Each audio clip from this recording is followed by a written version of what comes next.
Hi everyone. In this video, we will understand how we can solve such type of set. In this set, we are given that 6 students A, B, C, D, E, and F were ranked 1 to 6 in each of the three departments PP, QQ, and RR, such that in any department, a numerically lower rank was considered better than a numerically higher rank.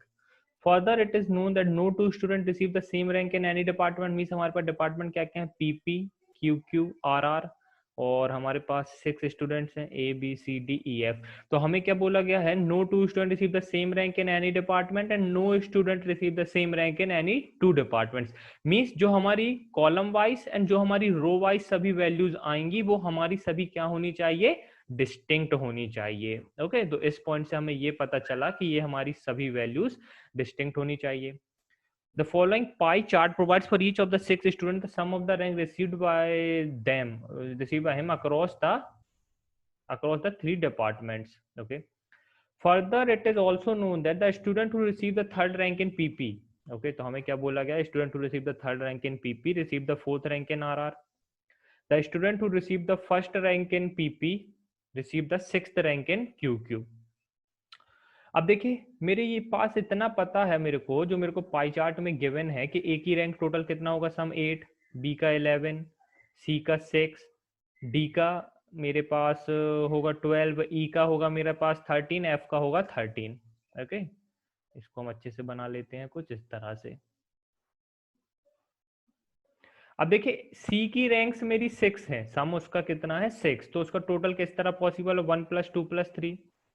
Okay, 1 + 2 + 3. तो अब देखिए 1 + 2 + 3 मेरे को इस तरह भी आना चाहिए मेरा कि वो मेरे कॉलम वाइज में वैल्यू सेम ना हो. अब देखिए मुझे इतना पता है ये वाला केस तो यहाँ पे आ नहीं सकता कि 3 और 4 ऐसे आ जाएगा, ये वाला केस तो यहाँ पे आ नहीं सकता, ना ही हमारा जो उसके बाद वाला केस है 1 और 6 का वो भी नहीं आ सकता. तो मुझे इतना पता है यहाँ पे ना ही 3 हो सकता है ना ही 1, तो यहाँ पे ओनली पॉसिबिलिटी क्या आएगी मेरी, वैल्यू 2. ओके, अब देखिए मेरे पास 1 + 6 गिवन है और मेरे पास एक वैल्यू और होगी. अब इसका टोटल किस तरह से होगा, 1 तो मैं ले नहीं सकता क्योंकि मुझे पता है रो वाइज और कॉलम वाइज सेम वैल्यू नहीं आ सकती. मींस ये वाली वैल्यू में हम फाइंड कर रहे हैं, तो 1 तो नहीं आ सकता, 2 भी नहीं आ सकता क्योंकि उसके लिए मुझे टोटल 9 चाहिए होगा किसी ना किसी स्टूडेंट का, जो कि ये भी पॉसिबल नहीं है. 3 भी नहीं है हो सकता क्योंकि मुझे टोटल 10 चाहिए होगा. 4, यस 4 इज पॉसिबल, पर 4 क्यों पॉसिबल नहीं है, क्योंकि 4 मेरा ऑलरेडी हो चुका है. ये वाला जो है ये मेरा कुछ नहीं है बल्कि मेरा आरआर डिपार्टमेंट है. तो अगर मैं यहाँ पे 4 लूंगा तो 4 मेरा रिपीट हो जाएगा, क्योंकि 4 देखिए हमारे पास किसके साथ है, 3 के साथ है. तो 4 भी पॉसिबल नहीं है, 6 भी पॉसिबल नहीं है, ओनली पॉसिबिलिटी बची 5. अब ये 5 कब होगा, जब टोटल 12 होगा. तो ये कहाँ पे आएगा, 1, 6 एंड 5. ओके, 1, 6 एंड 5, तो ये यहाँ पे आ जाएगा. अब देखते हैं. अब देखिए हमारे पास ये हो गया. ओके, इसको अब मैं इरेज कर देता हूँ यहाँ से, ये वाला केस तो हो गया हमारे पास. ओके, इसको इरेज कर देते हैं. अब देखिए हमारे पास दो वैल्यूज हैं जिसका टोटल है 13. अब 13 किस तरह से पॉसिबल है ये समझते हैं हम. 13 पॉसिबल है 6 + 4 + 3, 6 + 5 + 2. Okay, 6, 5, 11 to 13, 6 + 4 + 3, 13. और पॉसिबल है क्या, 5 + 4 + 3 नहीं पॉसिबल है, 6, 6, 1 भी पॉसिबल नहीं है. तो ये दो के अलावा और कोई केस पॉसिबल नहीं है. मीन्स ई और एफ की वैल्यू हमारी इन्हीं दोनों में से कुछ होगी, तो हम दोनों को भी ले लेते हैं. ई और एफ अभी हमें पता नहीं है, ई कौन होगा, एफ कौन होगा. ओके, ये आ गया हमारे पास. अब देखते हैं हम और क्या वैल्यूज आ सकती हैं हमारी. अब देखिए हमारे पास ये गिवन है, हमारे पास 3 समथिंग एंड 4. अब इसका टोटल क्या क्या पॉसिबल है, 3 + 1, यस 8 पॉसिबल है. 3, 2 एंड 4, पर 2 लेंगे तो हम टोटल 9 होगा, 9 इज नॉट पॉसिबल. 3, 3 भी नहीं पॉसिबल, 3, 4 भी नहीं possible, 3, 5 is possible, 3, 5 is possible. तो ये कब होगा, जब टोटल 12 होगा. पर 12 का केस तो हम ऑलरेडी ले चुके हैं, तो हम कह सकते हैं ये केस भी एलिमिनेट हो जाएगा. अब एक और केस बचा हमारे पास, 3, 6 एंड 4. पर ये टोटल कब है, 13. पर इसके लिए मुझे 6 को कहाँ लाना होगा, मिडिल में. पर मिडिल में मीन्स QQ डिपार्टमेंट में, और QQ डिपार्टमेंट में 6 ऑलरेडी हो चुका है, तो ये केस भी खत्म हो गया हमारा. तो ये कब आएगा, हमारा ओनली 1 पॉसिबल केस बचा हमारे पास, 3, 1, 4. तो 3, 1, 4 ये केस हमारा यहाँ पे आ जाएगा. ये हो गया हमारे पास. ओके, अब देखिए मेरे को इसका पता है, इसका मुझे 1 लाना है। जो मेरे सी का 1 है कहाँ पे आएगा, यहाँ पे हो चुका है 1, यहाँ पे हो चुका है, तो 1 यहाँ पे आएगा, 3 यहाँ पे आएगा।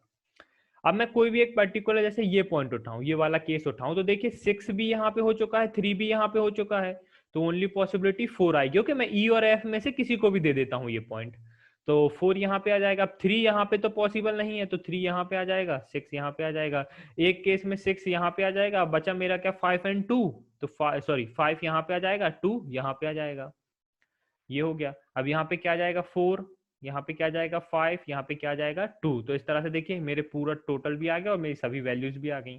अब आ जाते हैं अपने क्वेश्चन पर। Who receive the second rank in RR, second sorry who receive the first rank in RR.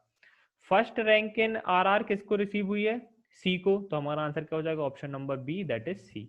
What is the difference between the rank receive by B in Q Q and that receive by F in PP.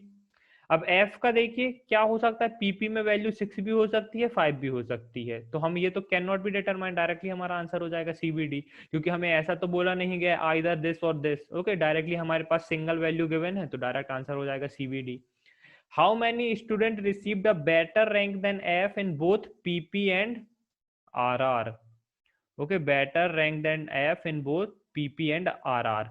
Okay, तो RR में देखिए, RR में अगर देखेंगे तो कौन कौन possible है, यहाँ पे ये पॉसिबल है, यहाँ पे ये पॉसिबल, अगर हम फर्स्ट केस लें, ये वाला केस लें। और बेटर रैंक अभी क्या गिवन है हमें यहाँ पे, न्यूमेरिकली लोअर रैंक, तो इस केस में तो हमारा फर्स्ट केस के अकॉर्डिंग हमारा आंसर क्या होगा 2। सेकंड केस चेक कर लेते हैं। अब सेकंड केस के अकॉर्डिंग तो हमारा आंसर होना चाहिए 4। ओके, सेकंड केस के अकॉर्डिंग तो हमारा आंसर होना चाहिए 4।